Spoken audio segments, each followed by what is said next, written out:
नमस्कार दोस्तों, मैं ऑर्गन इंडिया के सभी फॉलोअर्स और जो भी इस फेसबुक लाइव को देख रहे हैं, उन सभी का हार्दिक अभिनंदन करता हूं। और दोस्तों, इस समय देश में अंगदान महोत्सव मनाया जा रहा है क्योंकि भारत सरकार ने ये डिसाइड किया है कि 3 अगस्त को अंगदान दिवस मनाया जाए, जिसे हम इंडियन ऑर्गन डोनेशन डे भी कहते हैं। इसी के उपलक्ष्य में अंगदान महोत्सव पूरे देश में जगह-जगह पर मनाया जा रहा है और अंगदान के ऊपर जागरूकता बढ़ाई जा रही है।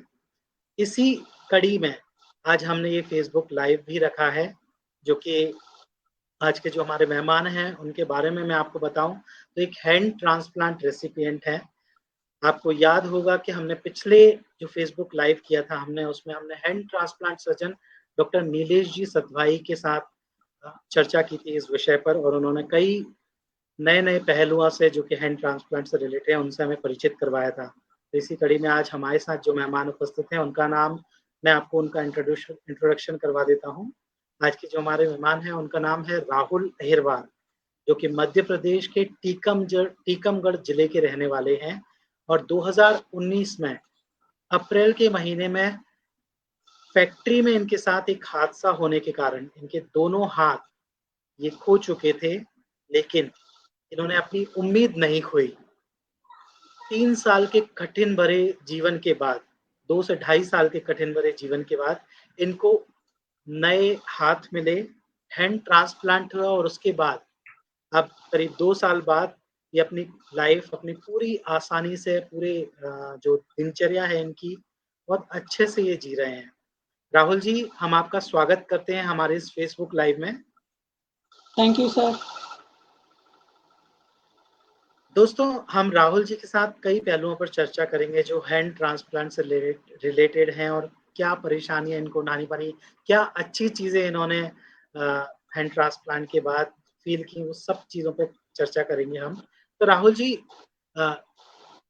सबसे पहले हमारे श्रोताओं को आप अपनी थोड़ी-सी कहानी के बारे में बताइए कि किस तरह से ये हादसा हुआ और कैसे हैंड ट्रांसप्लांट तक चीज़ें पहुँची? सर एक्चुअली देखा जाए तो मेरे साथ जो हादसा हुआ था वो बहुत ही कठिन था और बहुत ही दर्दनाक हादसा था, क्योंकि मैं एक छोटे यदि कभी कोई एक्सीडेंट होता है और छोटी-मोटी घटना होती है, उसको इंसान सहन कर लेता है और उसको नज़रअंदाज भी कर देता है। पर जब एक यंग एज में किसी के दोनों हाथ कट जाएँ, वो तो अपना दोनों हाथ गँवा दे, तो ये बहुत बड़ा हादसा होता है उसके लिए, उसके जीवन के लिए। तो वही मेरे साथ भी हुआ। 26 अप्रैल 2019 में मैं फैक्ट्री में काम कर रहा था। तो 26 अप्रैल की शाम को मेरे साथ हादसा हुआ। उस फैक्ट्री हादसे में मेरे दोनों हाथ कट चुके थे। उसके बाद जैसा कि मैंने बताया कि एक बहुत दर्दनाक हादसा था जो मेरे लिए असहनीय था।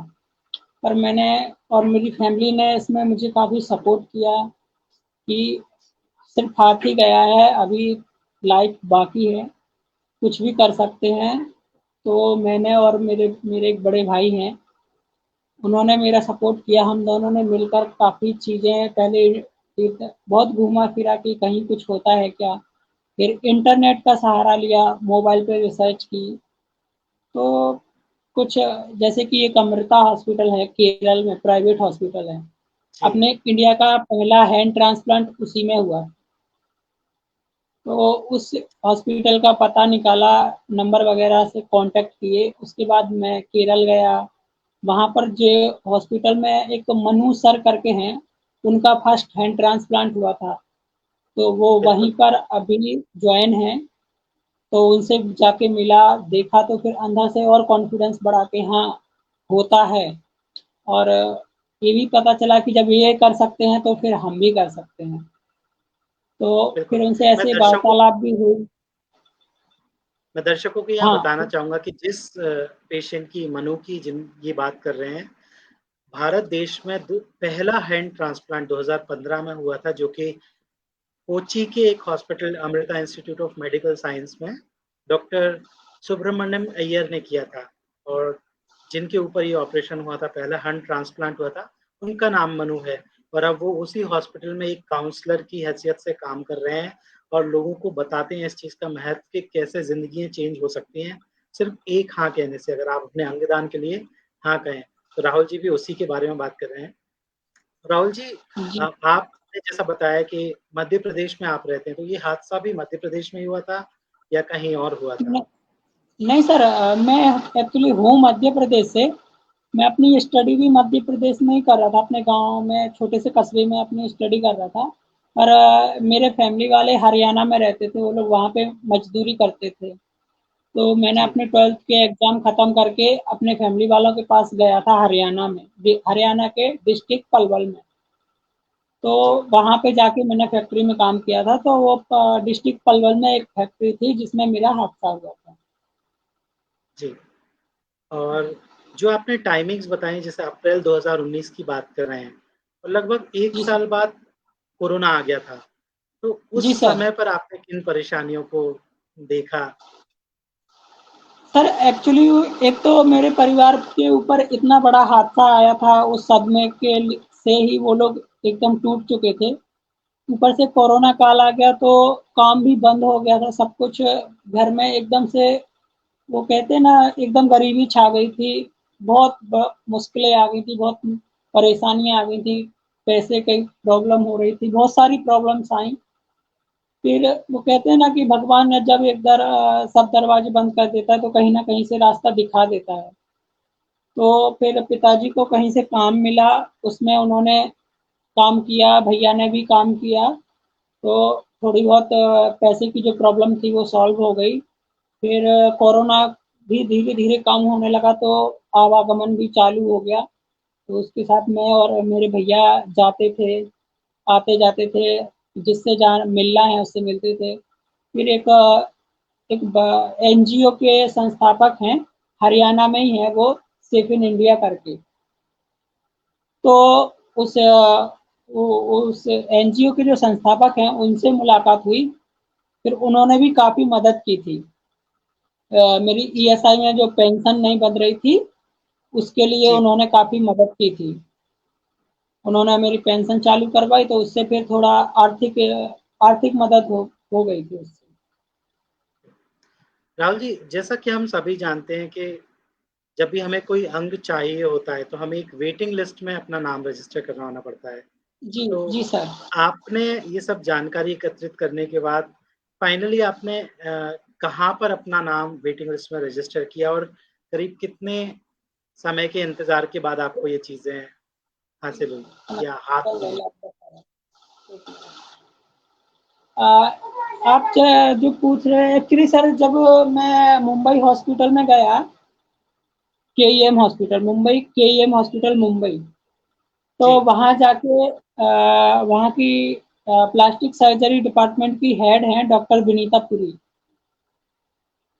तो उनसे मिला, उनसे मिलने के बाद उन्होंने बताया कि हाँ, हम भी ऐसा कर सकते हैं, पर हमारे पास अभी कोई पेशेंट नहीं है। तो मैं बोला मैम मैं भी इसके लिए बहुत परेशान हूँ और मुझे भी करना है। तो उन्होंने पहले समझाया कि इसमें काफ़ी इश्यू हो सकते हैं, काफ़ी खर्चा भी आता है और काफ़ी लंबी जर्नी होती है। तो मैं बोला मैम कि जैसा भी हो पर मुझे करना है। तो फिर उन्होंने मेरा बॉडी ऑल बॉडी चेकअप किया, उसके बाद फिटनेस दिया, उसके बाद पैसा जमा करना होता है अपने हॉस्पिटल में कि कितना खर्चा आएगा सर्जरी में। जब वो पैसा जमा हो जाता है उसके बाद फिर डोनर के लिए रजिस्ट्रेशन होता है। तो मेरा रजिस्ट्रेशन उसी मुंबई के केईएम हॉस्पिटल में हुआ था। और करीब कितने महीनों तक आपने इस चीज़ का इंतज़ार किया? सर एक्चुअली फरवरी 2021 में मेरा उस डोनर के लिए रजिस्ट्रेशन हो गया था। उसके बाद फिर मैं मुंबई में रुका, तकरीबन 6 महीने वेट किया क्योंकि 11 अगस्त को मेरा ऑपरेशन हुआ था।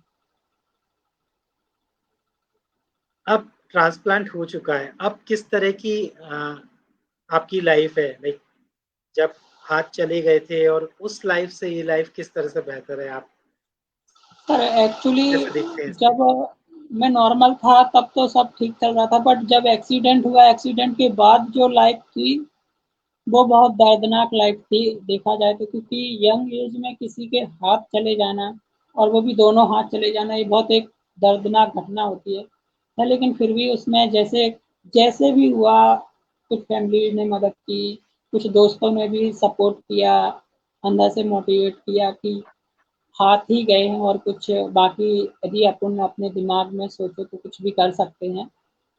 लेकिन फिर भी एक अंदर से फीलिंग रहती है, अंदर से एक ख़्याल रहता है कि हमारे हाथ चले गए हैं। और समाज में कई तरह के लोग रहते हैं सर, उसको कुछ लोग अच्छे नज़रिए से देखते हैं, बट कुछ लोग ऐसे हैं कि वो एक अलग नज़रिए से देखने लगते हैं। और जी, अपने आप में भी अपन को ऐसा फ़ील होने लगता है कि हाँ, जो हम पहले कर सकते थे वो अब नहीं कर सकते हैं। और दोनों हाथ चले जाना, एकदम दूसरे पे डिपेंड हो जाना, हर एक चीज़ के लिए अपन दूसरे पर डिपेंड हो जाते हैं। हर बिल्कुल। काम मेरा के लिए मतलब एक वही लोग। था कि ये समय बहुत कठिन कठिन भरा होता है जब हम छोटी-छोटे से कामों के लिए, छोटी-छोटी सी चीज़ों के लिए पूरी तरह से किसी दूसरे पर निर्भर हो जाते हैं। जी, जी, जी सर। वही कि यदि अपन को घर से बाहर भी जाना है तो कोई एक आदमी अपने साथ चाहिए, जब अपन कोई घर से बाहर निकल सकते हैं। घर में कुछ भी जी, काम करना है अपन को, जैसे कि पानी भी पीना है तो अपन दूसरे पर निर्भर हैं, जब कोई दूसरा अपने को पिलाएगा तब पी सकते हैं। तो ये बहुत दर्द भरी ज़िंदगी रही है मेरी 2 से 3 साल की। उसके बाद जब मेरा ट्रांसप्लांट हुआ तो मुझे ट्रांसप्लांट के 2-4 महीने के बाद जब मेरा हाथ अच्छे से काम करने लगा, सेंसेशन वगैरह आ गए, तो फिर मुझे लगा कि हाँ, अब मैं पहले से बेटर हूँ, पहले से बेटर लाइफ़, अच्छी लाइफ़ जी रहा हूँ। सब कुछ अपने हाथ से कर सकता हूँ, अब मैं खुद पर डिपेंड हूँ, किसी मुझे दूसरे की ज़रूरत नहीं है। आज मैं अपना सुबह से लेके शाम तक का जो भी दिनचर्या होती है, जो भी काम होते हैं छोटे-बड़े, खाना-पीना, नहाना, सब कुछ खुद से कर सकता हूँ। कहीं जाना है तो खुद से जा सकता हूँ, सब कुछ काम कर सकता हूँ, पढ़ाई-लिखाई, अपना कमाना, जो भी काम है सब कुछ कर सकता हूँ। तो अब ये ऐसा फ़ील होता है कि अब मैं खुद पर डिपेंड हूँ और खुद कर सकता हूँ कुछ। और यही मैं सोचता हूँ कि अब जब इतना कुछ हुआ है तो कुछ करेंगे और कुछ बड़ा करेंगे। राहुल जी, मैं उस इंसिडेंट के बारे में भी पूछना चाहूँगा कि मैं हमारे दर्शकों को भी बताना चाहूँगा कि राहुल जी के दोनों हाथ उस हादसे में चले गए थे और जो ट्रांसप्लांट हुआ था वो दोनों हाथों का हुआ था। लेकिन उसमें से एक हाथ में कुछ खराबी हो जाने के कारण अभी एक ही हाथ आप यूज़ कर पा रहे हैं और दूसरा जी हाथ सर। हमें जी, तो सर एक्चुअली कैसा हुआ, कुछ टेक्निकल इश्यूज़ की वजह से मेरा जो लेफ्ट हैंड है वो सक्सेस नहीं हो पाया। एक्चुअली जी, थोड़ी-सी प्रॉब्लम डोनर के हाथ में भी थी और थोड़ी प्रॉब्लम मेरे हाथ में भी थी। और उसका एक टाइम पीरियड होता है कि इतने टाइम में अपन को जॉइंट करना है, यदि नहीं हुआ तो वो हाथ खराब हो जाएगा। जी, यही हुआ, इसी कारण मेरा हाथ वो लेफ्ट हैंड ट्रांसप्लांट नहीं हो पाया। पर जो डॉक्टर विनीता पुरी मैम हैं, उन्होंने बोला है कि हम कर सकते हैं। तो उसके लिए प्रोसेस चल रही है। तो अगले जी, कुछ साल, 1 या 2 साल के अंदर दूसरा हाथ भी ट्रांसप्लांट हो जाएगा।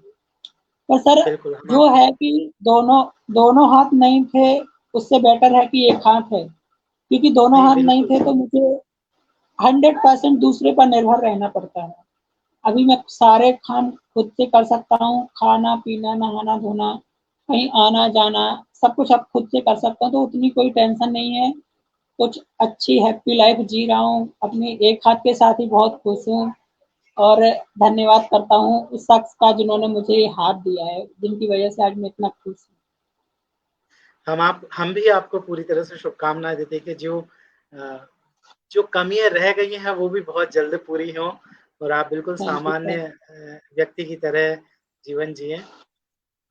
थोड़ी-सी बात करते हैं आपके अब काम में। पहले आप फैक्ट्री में काम करते थे, आपने बताया कि आपने 12th के एग्ज़ाम दिए थे। तो उन जी एग्ज़ाम सर। का रिज़ल्ट क्या रहा एंड अब आप क्या काम करते हैं? क्योंकि अब आप सर पूरी तरह से एक्चुअली मैं। आत्मनिर्भर हैं और चाहे वो काम जी, के मामले में हो, चाहे वो किसी फ़िज़िकल एक्टिविटी के मामले में हो, क्या-क्या आप जी, एक्टिविटीज़ कर पाते हैं? क्योंकि हमारे कई श्रोताओं को, कई दर्शकों को ये जिज्ञासा होती है कि हैंड ट्रांसप्लांट के बाद एक पेशेंट जो है वो कितनी हद तक अपनी जो दैनिक दिनचर्या के काम कर सकता है। तो उनके लिए बहुत सर। हेल्पफुल होगा अगर आप उन्हें बताएँगे तो। जी सर। जैसा कि सर मैंने अपना 12th का एग्ज़ाम दिया था, तो मेरी 12th तो हो चुकी थी, पर उसके बाद मार्च 2019 में एग्ज़ाम दिया था और अप्रैल में एक्सीडेंट हो गया था। उसके बाद जून में मेरा रिज़ल्ट आया था। मेरा रिज़ल्ट काफ़ी अच्छा आया था, 79% से मैंने 12th किया है। उसके बाद फिर मुझे ऐसा मन में लगा था कि अब जब हाथ ही नहीं है तो पढ़ाई कैसे करेंगे। कुछ दिनों ऐसा लगा, उसके बाद फिर जब मैं मुंबई आया तो मैम ने, डॉक्टर विनीता पुरी मैम ने मुझे हौसला दिया, काफ़ी मोटिवेट किया। उसके बाद मैंने सोचा था सर कि ट्रांसप्लांट जब होगा तब होगा। मैंने कोशिश की लिखने की बगैर हाथों के, तो मैं काफ़ी उसमें अच्छे से राइटिंग भी करने लगा था। पर जब मैंने जुलाई से शुरुआत की थी लिखने की और अगस्त में फिर ट्रांसप्लांट हो चुका था। जी। तो उसके जब फिर ट्रांसप्लांट के बाद हाथ अच्छा हुआ, मैं अपने गाँव आया। एक्चुअली गाँव आने से पहले ही मेरा उसमें कॉलेज में एडमिशन हो गया था बीए में। मैं ग्रेजुएशन के लिए एडमिशन ले चुका था और गाँव आया और उसके 2 से 3 महीने बाद फिर मैंने अपने एग्ज़ाम दिए, तो एग्ज़ाम भी काफ़ी अच्छा रहा। हाँ, कि हालाँकि अभी रिज़ल्ट आना बाकी है, पर मुझे पता है कि एग्ज़ाम मैंने जैसे भी दिया है उसमें का जितना है अच्छा किया है। तो जी। उसके बाद और बाकी साथ में मैंने अपना ऑनलाइन का शॉप चालू किया है, तो उसमें भी अपने घर का जो खर्चा होता है वो निकालता रहता हूँ। पर मेरा सर एक्चुअली ऑनलाइन का शॉप मैंने इसके लिए चालू किया है कि घर का जो अपनी पढ़ाई का और खाने-पीने का जो खर्चा है थोड़ा बहुत चलता रहे। जी। बा बाकी मेरा गोल जो है वो मैं उसके लिए तैयारी करता रहता हूँ। मैंने ग्रेजुएशन भी उसी के लिए किया है और मुझे यूपीएससी का एग्ज़ाम कंडक्ट करना है।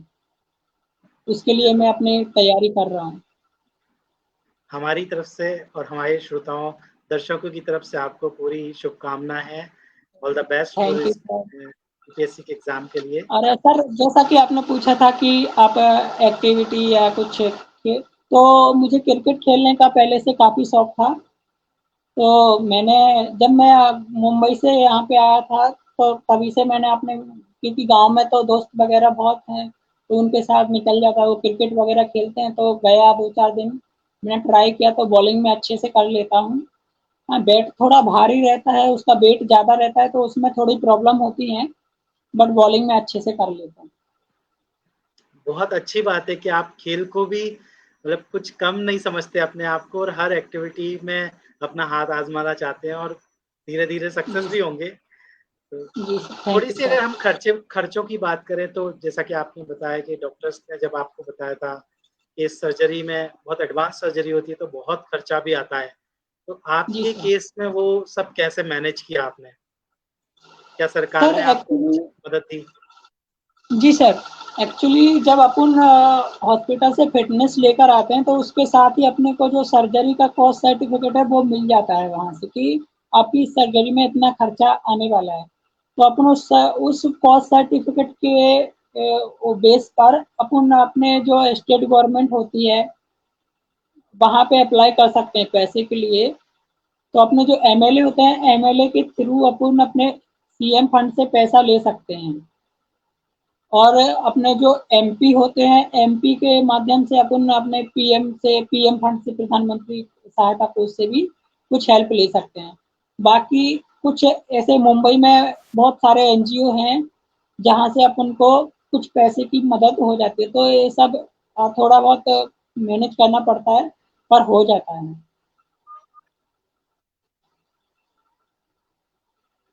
मैंने सुना था मध्य प्रदेश सरकार ने भी आपकी इसमें काफ़ी मदद करी थी और जी सर। कहीं भी आपकी रुकने नहीं दिया। जी सर, एक्चुअली कैसा है कि मैम के लिए भी पहला केस था, उनको उतना पता नहीं था कि कितना खर्चा आने वाला है। उन्होंने मुझे 5 लाख का कॉस्ट सर्टिफिकेट दिया था और वो मैंने अपने एमएलए को दिया, उनसे रिक्वेस्ट की, तो उन्होंने पूरा 100% पैसा हॉस्पिटल में पहुँचा दिया था। उसके दम पर ही फिर हम लोग मुंबई गए थे कि पैसा पहुँच गया है, अब तो हो ही जाएगा। और एक्चुअली वो पहला केस था और जब उसको सर्जरी की और फिर मेरी सर्जरी भी काफ़ी डिफ़िकल्ट थी क्योंकि बार-बार ऑपरेशन करना पड़ रहा था तो उसमें खर्चा ज़्यादा आ गया था। 12 से 13 लाख रुपए का खर्चा आया था। तो बाकी का जो पैसा है वो जो अपनी पूरी मैम है उन्होंने ही अपने घर से किया था। कहीं से जहाँ से भी कैसे मैनेज उन्होंने ही किया था। हम पूरी टीम को भी बधाई देते हैं इस चीज़ के लिए कि उन्होंने इनिशिएट किया और उन्होंने सक्सेस भी पाई एक तरह से। तो जी, जी सर। राहुल जी, हमारे जो हमारे पास कई ऐसे कॉल आते हैं जो इस तरह की बात पूछते हैं हमसे कि हम कहाँ रजिस्टर करें, कितनी सक्सेसफुल रेट होगी। हम उन सभी को जानकारी देते हैं, बट एक बार जब वो लाइव एग्ज़ाम्पल देखते हैं, जैसा कि आपके केस में भी आपने बताया कि जब आप मनु से मिले, तब आपको जी सर। बहुत दिलासा मिला, बहुत कॉन्फिडेंस आया अपने आप में कि सब कुछ ठीक हो सकता है, पहले जैसा हो सकता है। तो उन यस लोगों के सर। लिए आप क्या कहना चाहेंगे? तो एक्चुअली सर कैसा है, ये हर एक कैंडिडेट जो भी पेशेंट हैं उनके मन में सवाल रहता है कि ऑनलाइन वगैरह देखते हैं, वीडियोस देखते हैं, उनमें थोड़ा उतना कॉन्फिडेंट नहीं आता है जितना हमने जैसे किसी डोनर को देखा, कोई पेशेंट को देखा जिसका ट्रांसप्लांट हुआ हो, तो वो हमको पता चलता है कि हाँ ये सच में होता है। क्योंकि आजकल ऑनलाइन के माध्यम से लोगों को ये भी लगता है कि शायद फेक हो सकता है, और जब लाइव देखते हैं, खुद अपने स्वयं देखते हैं आँखों से, तो फिर अंदर से कॉन्फिडेंस आता है कि हाँ, ये होता है, और जब ये कर सकते हैं, तो हम भी कर सकते हैं। अगर हम परहेज़ों की बात करें तो सर्जरी हुई है, आपके अंदर किसी दूसरे का अंग लगाया गया है, तो क्या कुछ सावधानियाँ आप बरतते हैं सर्जरी के बाद? सर, सर्जरी के बाद वैसे अपने को कुछ ज़्यादा नहीं है, पर हाँ, कुछ सावधानियाँ रखनी पड़ती हैं, जैसे कि पहले एक नॉर्मल लाइफ़ जी सकते हैं अपन सर्जरी के पहले, पर उसके बाद एक लाइफ़ है जो एकदम फिक्स हो जाती है कि अपन को ये काम, जैसे कि एक तो पहली है कि अपन को साफ-सफाई का बहुत ध्यान रखना पड़ता है। एकदम स्वच्छ पानी पीना पड़ता है, स्वच्छ खाना खाना पड़ता है, अपन गंदी जगह पे नहीं जा सकते हैं, कुछ गंदी चीज़ें नहीं खा सकते हैं, और जैसे ज़्यादा तीखा नहीं खा सकते हैं, ज़्यादा तेल भी नहीं खा सकते हैं, और दवाइयाँ टाइम टू टाइम खानी पड़ती हैं, दवाई भी मिस नहीं कर सकते हैं। तो ये चीज़ें हैं जो अपन को ध्यान में रखनी होती हैं। आप रेगुलर मुंबई जाते हैं अपने डॉक्टर से मिलने के लिए, फ़ॉलो-अप करने के लिए? जी सर, बिल्कुल, अपने को शुरुआत में तो वो 1 साल तक तो मुंबई में ही रखते हैं सर्जरी के बाद। उसके बाद फिर वो अपने को अपना यदि कहीं अदर स्टेट से हैं, गाँव आना है तो आ सकते हैं, पर मैं 2 महीने 3 महीने में वो बुलाते हैं और अपन को जाना पड़ता है, और उनको दिखाना पड़ता है, वो पूरा टेस्ट वग़ैरह करते हैं, चेक करके कोई प्रॉब्लम आ रही है और दवाई कम करनी है, ज़्यादा करनी है, वो उनके ऊपर रहता है, और वो ही डिसाइड करते हैं अपन को क्या खाना है, क्या नहीं खाना है, कब खाना है, कितना खाना है, वो सब डॉक्टर ही तय करते हैं। जी, बिल्कुल। हमने लगभग सभी चीज़ें कवर कर ली हैं, आपके फ्यूचर प्लान्स के बारे में भी हमने जान लिया है कि आप यूपीएससी की परीक्षा कर रहे हैं और हमारी शुभकामनाएँ भी हम आपके साथ हमेशा रहेंगी कि आप अपने जी सर, थैंक यू लाइफ़ में सर। अच्छे से सक्सेस पाएँ। यस। सो अंगदान के बारे में अगर हम बात करें तो हमारे समाज में बहुत सारी भ्रांतियाँ फैली हुई हैं। कई लोग अंगदान करने से बचते हैं। इस चीज़ को अच्छा नहीं मानते, इस चीज़ को बुरा मानते हैं। तो उन सब लोगों के लिए आप एक लाइव एग्ज़ाम्पल हैं कि कैसे एक डाउन पीरियड आया लाइफ़ में, एक चीज़ें बहुत बिगड़ गई थी, लेकिन धीरे-धीरे सब अच्छा हो गया और उन लोगों को आप क्या कहना चाहेंगे? और अपने डोनर को क्या कहना चाहेंगे? सर, सबसे पहले तो मैं उस इंसान को दिल से धन्यवाद करना चाहूँगा जिन्होंने मुझे एक नई ज़िंदगी दी है। क्योंकि एक वो ही हैं जो मुझे नई ज़िंदगी देकर गए हैं। क्योंकि यदि वो हाथ नहीं देते तो ना डॉक्टर कुछ कर सकते थे, ना कोई कुछ कर सकता था। बिल्कुल, एक्चुअली उन्होंने मुझे हाथ देकर मुझ पे एक इतना बड़ा एहसान किया है कि मैं कभी उसको पूरा नहीं कर सकता। लेकिन इतना तो मैंने वादा उसी दिन किया था कि हाँ, इस हाथ से कभी कुछ गलत काम नहीं करूँगा, और हमेशा अच्छा करूँगा, लोगों की मदद करूँगा, और एक जो सपना है कि जब इतनी बड़ी सर्जरी की है, एक हाथ मिला है, नई ज़िंदगी मिली है, तो कुछ बड़ा करेंगे। जिससे उस उस शख्स का भी नाम हो जिसने मुझे हाथ दिया था। और जो आप पूछ रहे थे कि जैसे लोग इस अंग दान के लिए आगे नहीं आते हैं, तो आपने बिल्कुल ठीक बोला है, क्योंकि समाज में बहुत सारे ऐसे लोग हैं जो अंगदान नहीं करना चाहते हैं। इसको पता नहीं किस नज़रिए से देखते हैं। लेकिन उनको सोचना चाहिए कि जो इंसान इस दुनिया में नहीं रहा, उसकी बॉडी का क्या करेंगे? लेकिन यदि उसकी बॉडी किसी दूसरे के काम आ सकती है, किसी एक इंसान को नई ज़िंदगी दे सकती है, तो उसमें बुराई क्या है? मेरे ख़्याल से अंगदान सबसे बड़ा दान है और लोगों को करना चाहिए, इसके लिए आगे आना चाहिए। क्योंकि आप जो देने जा रहे हैं ना, उससे वो ऐसे इंसान की ज़िंदगी सँवर जाती है, जो ज़िंदा तो रहता है पर वो जीने लायक नहीं रहता है। ऐसे इंसान को एक नया जीवन मिलता है, उससे उसकी ज़िंदगी सँवर जाती है और वो आपका जो आप जिस इंसान का अंगदान करते हैं, वो इंसान भी हमेशा ज़िंदा रहता है। जी, बिल्कुल। बिल्कुल, आपने बिल्कुल ठीक बात कही और एक चीज़ तो आपने बहुत अच्छी कही जो मुझे बहुत पसंद आई, कि आपने बोला कि जिसने भी आपको हाथ दिए हैं, आपने उसको एक प्रॉमिस किया है मन ही मन कि आपके इन हाथों से कभी भी कुछ गलत नहीं होगा और हमेशा अच्छा करने की, किसी की मदद करने की ही कोशिश करेंगे। तो यस मेरा सर। तो दिन बन गया इस बात को सुनकर। आपसे बात करके हमें बहुत अच्छा लगा, कई सारी जानकारियाँ हमारे श्रोताओं को, दर्शकों को आपके माध्यम से मिली एंड थैंक जो अंगदान महोत्सव चल रहा है, हम सभी लोगों से ये अपील करते हैं कि ज़्यादा से ज़्यादा अंगदान के बारे में जानकारी एकत्रित करें। अगर कोई डाउट है आपको, तो आप ऑर्गन इंडिया को कॉल करके भी पूछ सकते हैं, हमसे जानकारी ले सकते हैं। अगर आप अंगदान करना चाहते हैं, तो हमारी वेबसाइट पर जाकर एक सिंपल सा फॉर्म भरकर अपना डोनर कार्ड हासिल कर सकते हैं। हम हमेशा कोशिश करते हैं कि ऐसे लोगों को आपके सामने लेके आएँ जिनकी लाइफ़ चेंज हुई है, जिन्होंने लाइफ़ चेंज की है, उन डॉक्टर्स को, उन डोनर फैमिलीज़ को आपके बीच लेके आएँ, ताकि ज़्यादा से ज़्यादा जानकारी, ज़्यादा से ज़्यादा एक्सपीरियंसेस आपको पॉज़िटिव एक्सपीरियंसेस आपको शेयर करें। एंड इसी के लिए साथ में आज आप लोगों से विदा लेना चाहूँगा। राहुल जी, आपको भी बहुत धन्यवाद करता हूँ कि आपने हमें समय दिया, हमारे सर, श्रोताओं थैंक को, यू सर। दर्शकों को समय दिया। जी, धन्यवाद।